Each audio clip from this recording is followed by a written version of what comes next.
This is our first lecture of CRPC. Today we are starting up with our new subject, that is CRPC. This is so in our first lecture we will take an overview of CRPC.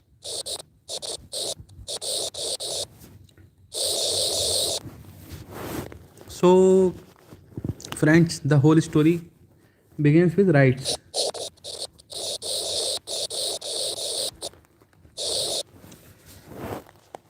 So some rights are born with human. These we call fundamental rights.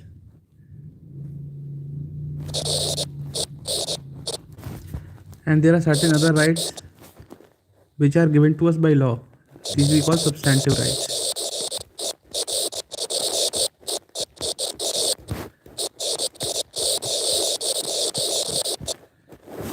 Fundamental rights like we have in our constitution.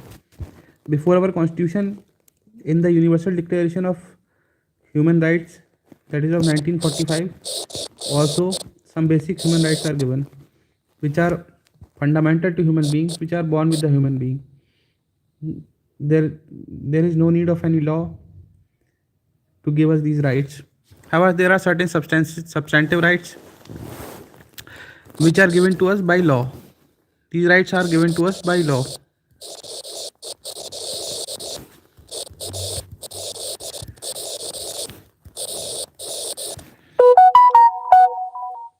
Now, the substantive rights can further be divided into civil rights and criminal rights.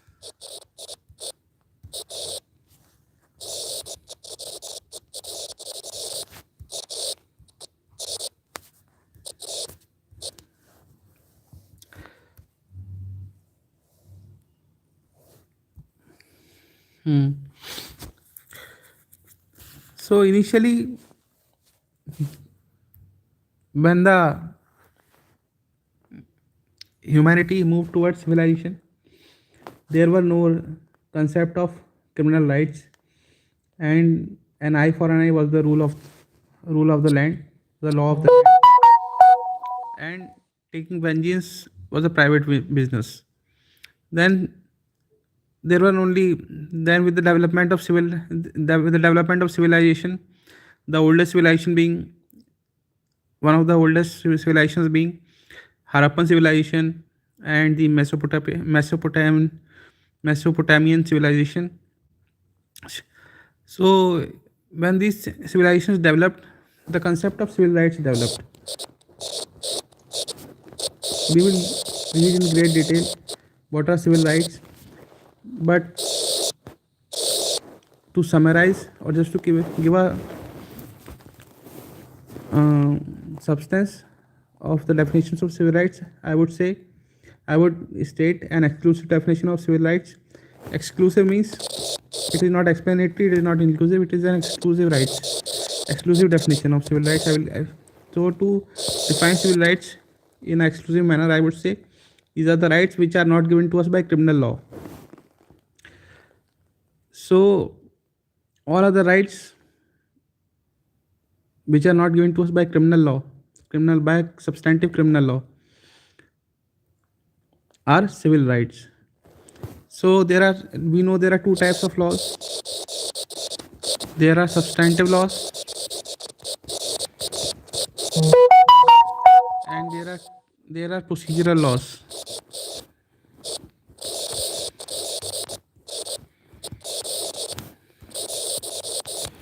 Now these substantive laws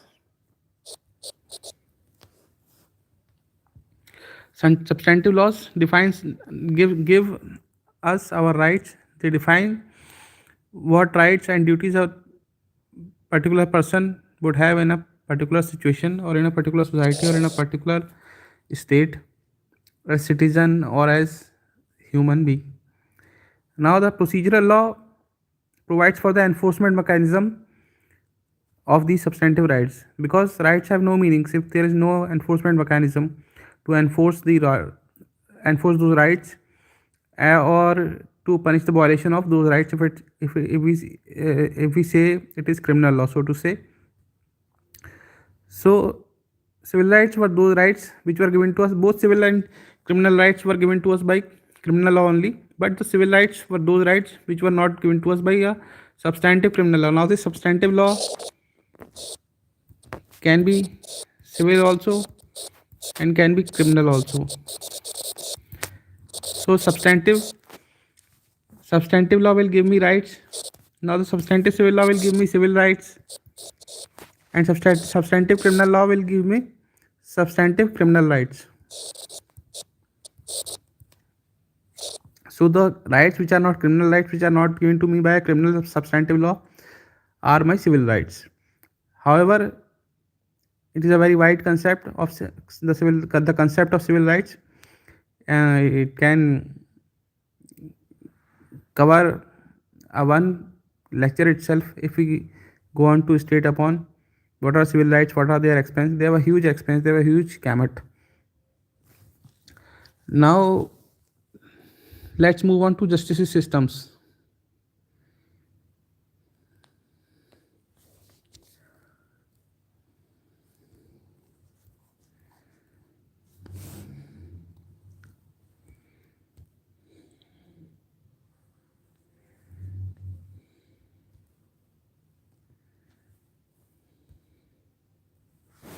So our justice systems,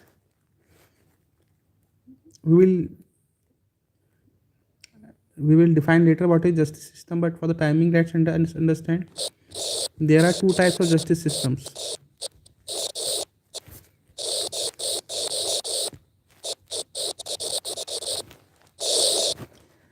There is civil justice system and there is criminal justice system.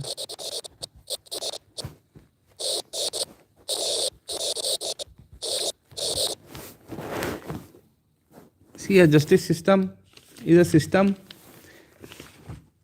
which provides for the administration of justice. In other words, it provides for the enforcement of rights given to us by substantive law. It can be substantive criminal law, it can be substantive civil law. And in case of criminal law, the justice system also punishes the infringement of rights given by criminal law. For example, I have a right to be not injured by anybody. I have a right to peacefully enjoy my property, that nobody should break my house, nobody should trespass my land. So all these are rights given to my criminal law. However, there can be civil remedies also in case of a trespass, but majorly it is a right given to me by the criminal law, by the criminal substantive law, so to say. So in civil justice system, what happens is, in civil justice system, what happens is only in civil justice system only rights of the plaintiff are infringed.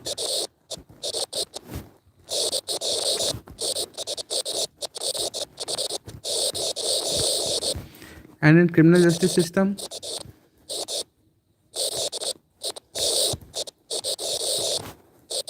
the rights of whole society are affected.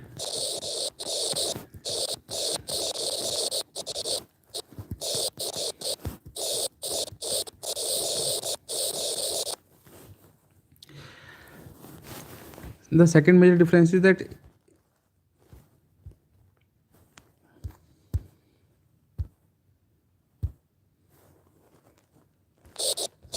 in civil law, I ask for relief.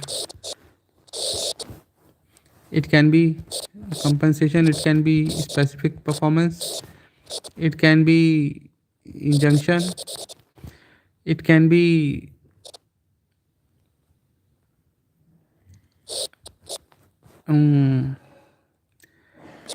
cancellation of a document, or any other relief. However, in criminal law, the end product is always punishment.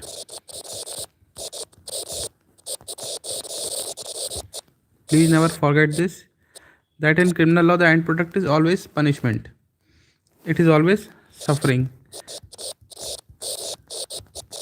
So if the infringement of a right does not culminate into suffering, that is to say, some punishment to the offender, to the infringer, then it is not a right given by criminal law. It means it is not a substantive right given in the criminal law. Now let's understand the definition of offense.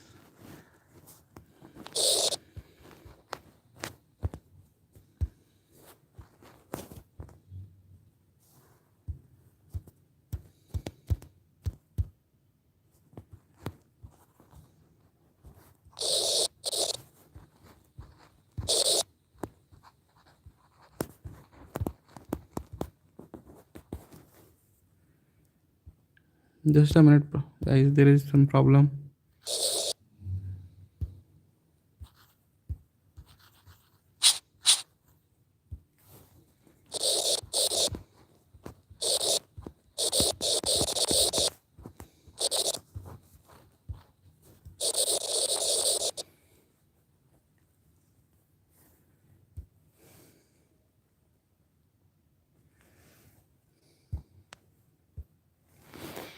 So the term offense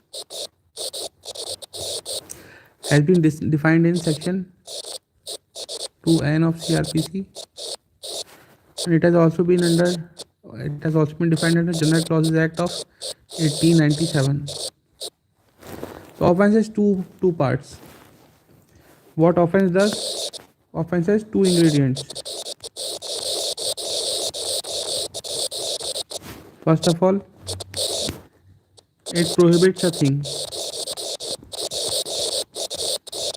and if you commit this prohibited thing, if you commit this prohibited act or prohibited omission, illegal omission, then it punishes.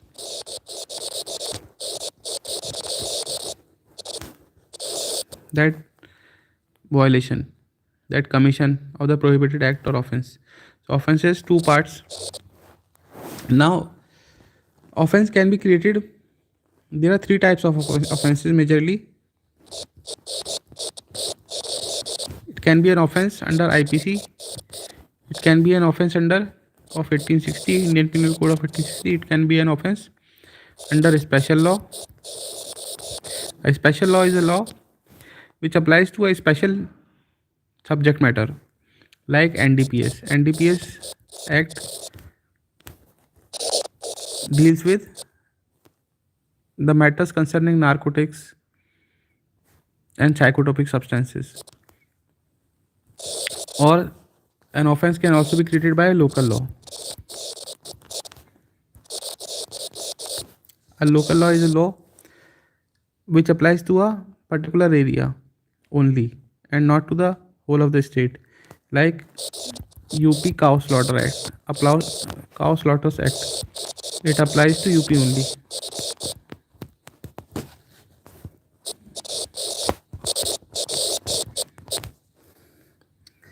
So there are three ways to create an offense. However, in any case, it is the prerogative of the legislature to make an act an offense. What is not offense today can be an offense tomorrow. For example, prostitution, engaging in prostitution is an offense today. Tomorrow the state may legalize prostitution and it may not remain an offense anymore. So it is the prerogative of the state only to make an act or an illegal omission an offense. And in state also, it is to be particular, it is the prerogative of the legislature. Legislature, by making law, can make an act or illegal omission an offense. So basically there are three types of offenses. There have been many laws made by legislature, and such laws can be, it is the IPC, Indian Penal Code of 1860, which provides for many offenses. It has 511 sections, as we all know.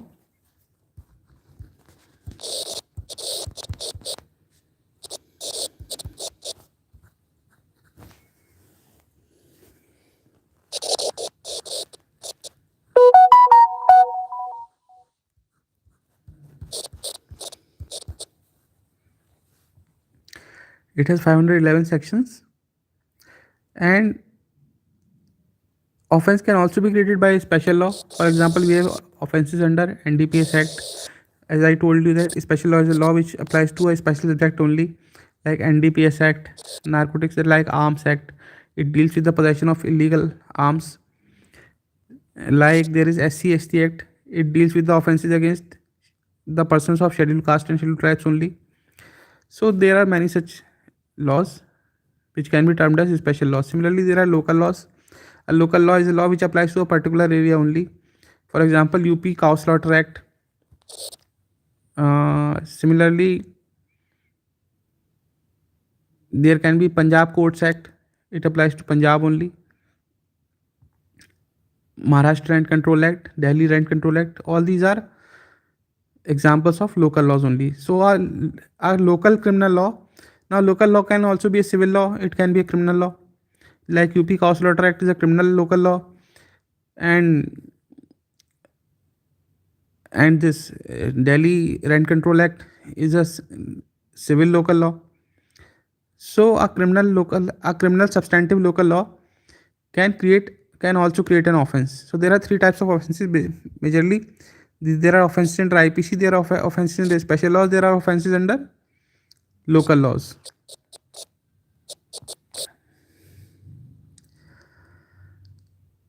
So this was all about offense.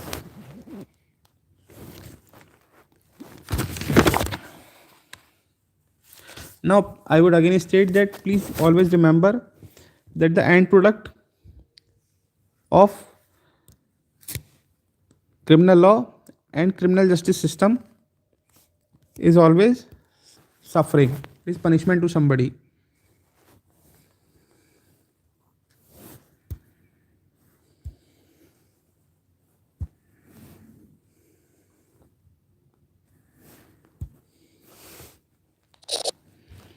So the end product, I would say, you may jot it down.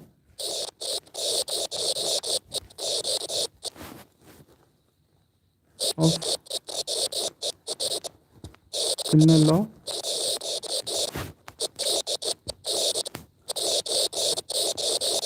is always suffering. That is to say,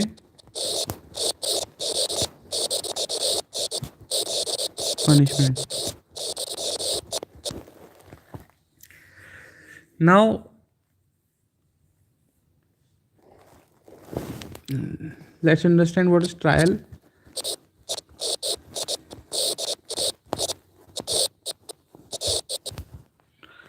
Trial, since we have just started with the code of criminal procedure, so I would say trial is the journey from maybe true to must be true.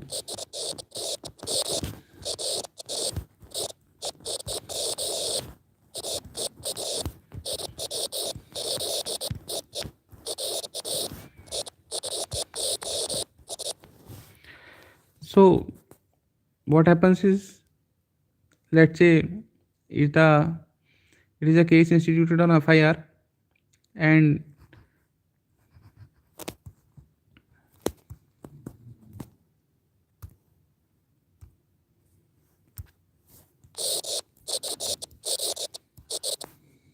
so let's say it is a case instituted on FIR. Now after the FIR, what happens is, see, I have a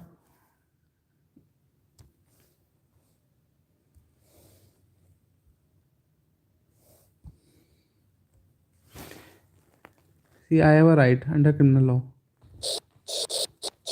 I have a criminal right.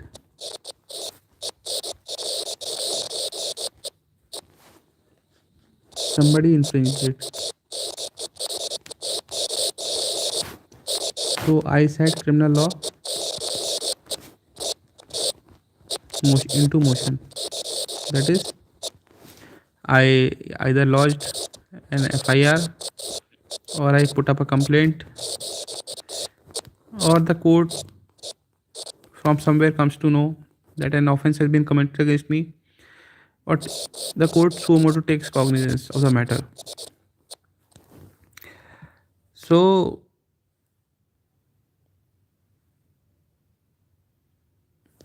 Now what will happen? The investigation will start. We'll understand what is investigation, what is all these terms. We'll understand in great detail. But just to understand the basics, just to have an overview of CRPC, let's understand what is. I mean, how does trial begin? Now the police will, after the conclusion of investigation, will reach a conclusion, and it is a prima facie thing.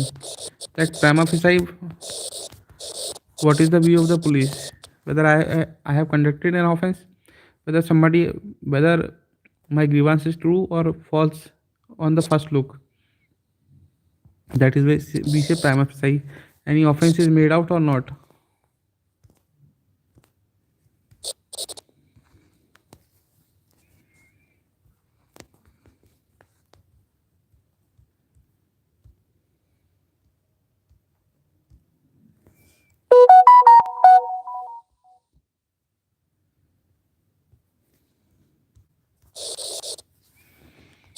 So an offense is made out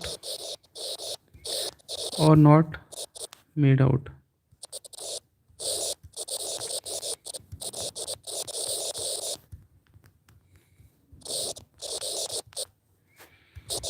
On this, magistrate takes cognizance.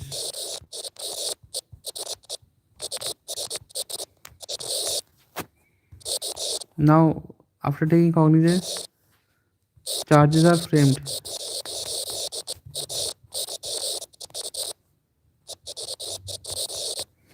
And on these charges, evidence is led. So this whole process of leading the evidence and pronouncing upon the guilt of the accused is called trial. So the what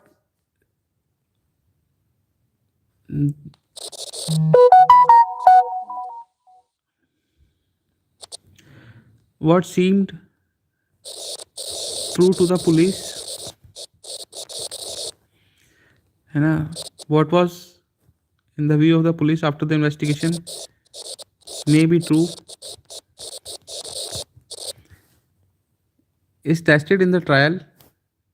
The veracity of all that is tested in the trial by the examination of, by the adducing of oral and documentary and real evidences, and thereafter the court comes to a conclusion. Court travels the distance from what may have been true to the what must have been true.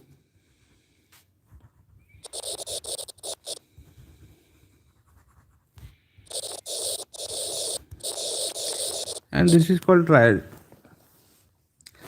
Now another very important aspect we will discuss,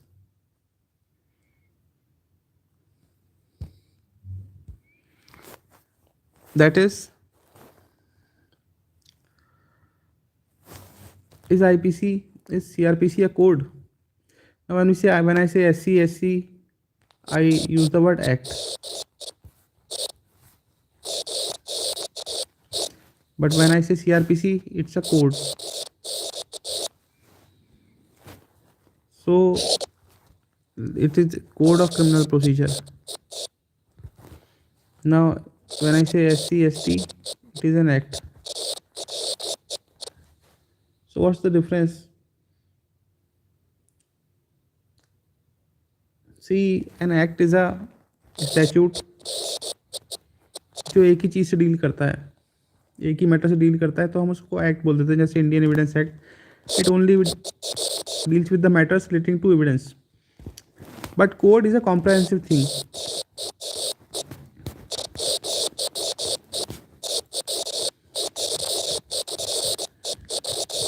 When we have many things, multiple things under one umbrella,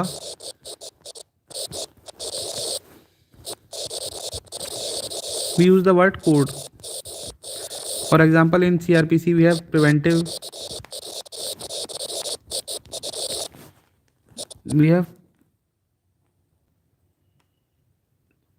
we have preventive part. I mean, before the happening of offense, what happens, what all powers the police have. Then we have pre-trial. Before the start of trial, what happens? Investigation and all is lodging of FIR is all a part of pre-trial. Cognizance is all pre-trial. Then trial. Then post-trial. We also have certain provisions which should not have been there in CRPC. If we consider strictly, like maintenance, we will understand that why maintenance is there in CRPC, as it is a civil matter. But why do we have? So, to clear curiosity, I would say maintenance is incorporated in CRPC, is kept in CRPC because in criminal law the proceedings are fast, and when it is a matter of maintenance, the persons who are in need of maintenance are in a dire need that the decision on maintenance is taken at the earliest. So it is kept in criminal law because we all know कि civil law तो India में बहुत slow है. कहते भी हैं, कहावत भी है कि दीवानी इंसान को दीवाना बना देती है. तो सिविल लॉ को हम कहते हैं दीवानी, जो सिविल प्रोसीजर है. तो कि दादा सूट फाइल करे तो पोते को रिलीफ मिले. तो ऐसे में कहाँ जाएंगे बेचारे गरीब लोग, जिन्हें मेंटेनेंस का, अपने भरण पोषण का भी खर्चा नहीं मिल पा रहा. ये तो गरीब मर जाएंगे. तो इसलिए maintenance is kept in CRPC to be concise. तो लेकिन हम बात कर रहे थे एक्ट वर्सेस कोड. तो CRPC is a code, and I have told you the reason why CRPC is a code. CRPC is a code because it is a comprehensive thing. We have multiple things, multifarious things under one umbrella. एक ही छत के नीचे जब सारी चीज़ें आ जाती हैं तो उस स्टैचूट को हम कोड बोल देते हैं. और जब कोई एक स्टैचूट एक ही चीज़ से डील करता है तो हम उसको एक्ट बोलते हैं. CRPC में पब्लिक न्यूसेंस भी देखने को मिलेगा आपको.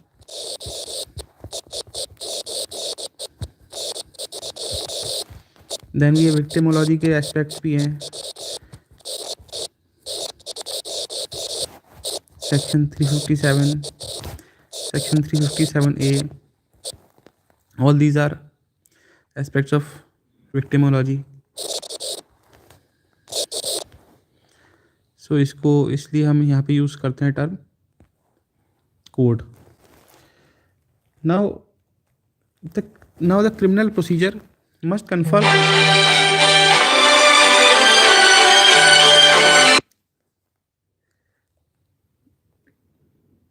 Now the criminal procedure must conform with the principles of natural justice.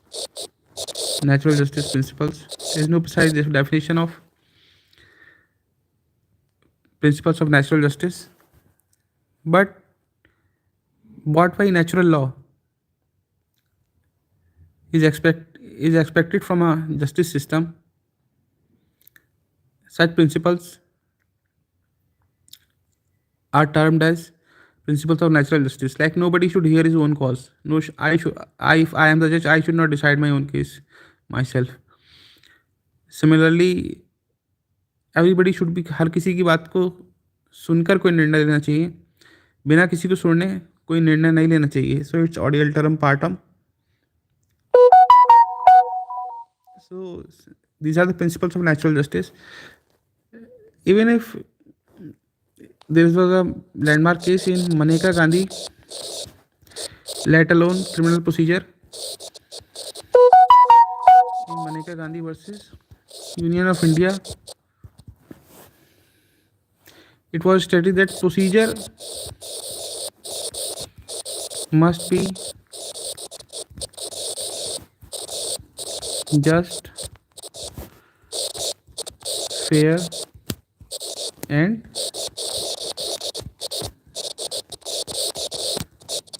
reasonable. So the procedure must be just, fair, and reasonable. Only then that procedure can be said to be a valid procedure, a legal procedure. Similarly, a procedure must not be arbitrary. It's a part of Article 21. Similarly, a procedure should not be arbitrary. Otherwise, it will be a violation of Article 14. So, since criminal procedure is also a procedure,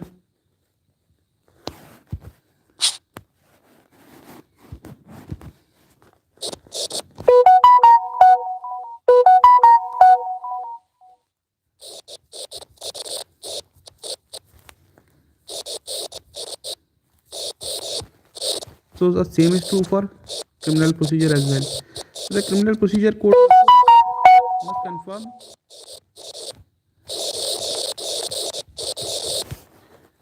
to the principles of natural justice.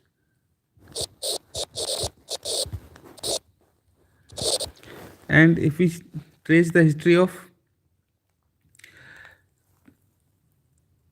the development of criminal procedure in India, then the earliest code which was formed was the code of 1882. And in 1882, we had the rule of Britishers over India. So this was the first time in 1882 when a common code was formed for both provinces and presidencies. As we know, there were provinces in India which were ruled by Indian princes, and there were presidencies. How not all there were British provinces also, there were Indian provinces also. So not all provinces, but and there were presidencies. In presidencies, we had earlier we had Supreme Courts. Then later on we had High Courts established in the presidency towns of Calcutta, Bombay, and Madras. These were the three presidency towns, and a lot of Britishers used to reside here. So most of the laws which applied to presidencies were different from those which applied to provinces.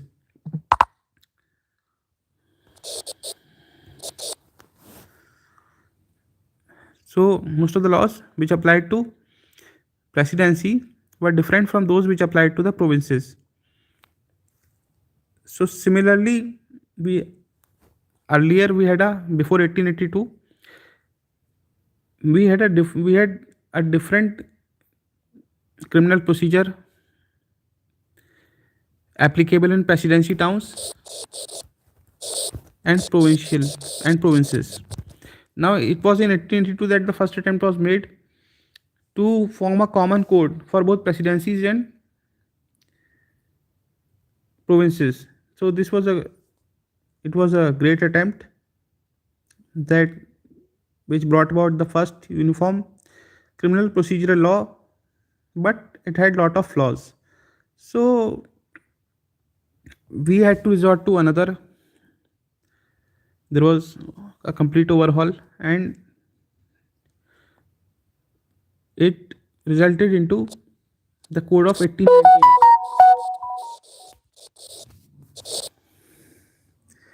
So this was CRPC of 1898. But 1880 also we had Britishers. We were their subjects. So we were expected to have minimum rights. So the and 41st Law Commission report. However, there are many reports which are on 1898 code only, but particularly 41st Law Commission report is the most important is the most important report of the Law Commission of India, which was on CRPC of 1898, and it has many lacunas. So finally came the code of 1973, and it has many features. This code was earlier we had no social because the constitution came in 1949. We adopted our constitution, so it was necessary, and constitution also gave many rights to accused persons in particular, and generally to every citizen of India and even to non-citizens. For example, Article 21. For example, Article 20, no double jeopardy. Article 22, right to be presented before the magistrate within 24 hours. So all these rights which were made fundamental rights in chapter 3 of the constitution have to be incorporated in the criminal procedure as well. So to conform to the constitution demands of the Indian constitution and Indian citizens, as it was the as constitution was the grand norm of the applicable in India. It was the will of the people expressed through their representatives in the parliament. So the criminal procedure in particular, because in civil law there is not that much at stake as it is in criminal law. In criminal law, the liberty and life of a person is at stake. So a law which deals with the life and liberty of the accused person does not conform with the constitution, it will play great havocs with the citizens of India. So to conform to the constitution of India, to conform to the concept of socialism, to separate Article 50, to separate executive from judiciary, and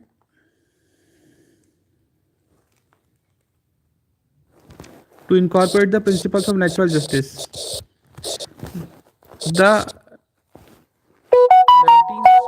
1973 Code of Criminal Procedure was enacted, and this was in complete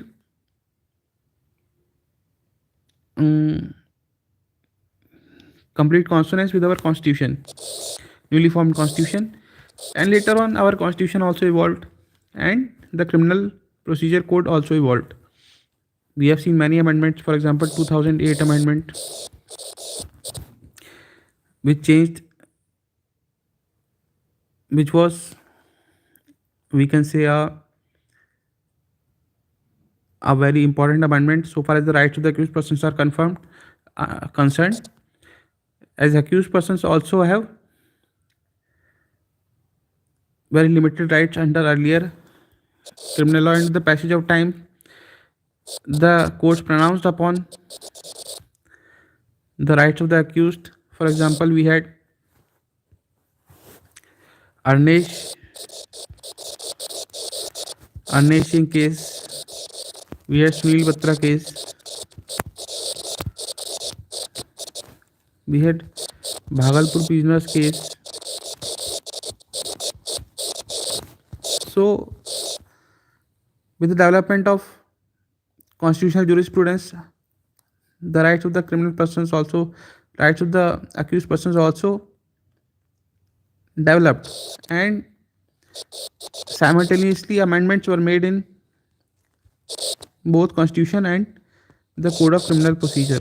Like I said, there was very recently the amendment of 2008 was made, 2009 was made, then there was the amendment of 2013, which was to have a soft corner with the victims.